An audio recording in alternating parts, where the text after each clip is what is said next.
आज या ठिकाणी आमच्या श्रीमती यशस्वी शेंडगे परिवार हायस्कूलमध्ये काही गावगुंडांनी या ठिकाणी हल्ला केलेला आहे। आमच्या जे काही क्लर्क आहेत या क्लर्कांना मारण्याचा प्रयत्न केला आहे, जीवे ठार मारण्याचा प्रयत्न केलेला आहे।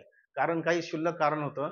काही विद्यार्थी त्यांच्या बहिणीचा फॉर्म भरण्यासाठी या ठिकाणी आले असता त्यांना संबंधित क्लर्कने सांगितलं की अशा जी काही विद्यार्थिनी आहे तिला समोर आणा, सही करावी लागेल, स्वाक्षरी करावी लागेल आणि फी भरावी लागेल।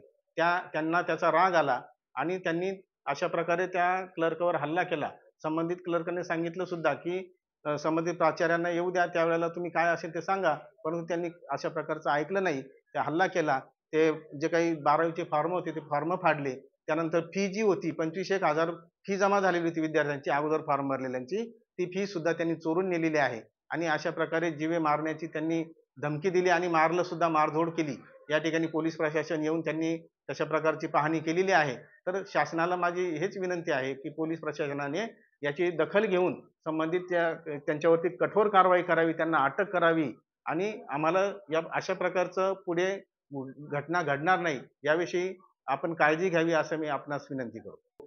पोलीस संरक्षण आम्हाला मिळावं, कारण अतिशय भीतीचं वातावरण निर्माण झालेलं आहे आणि नाहीतर आम्ही या ठिकाणी काम बंद आंदोलन करू, शाळेला ताला लावून देऊ आणि अशा प्रकारे आम्ही काम बंद आंदोलन करू। आम्हाला तर संरक्षण मिळणार नाही।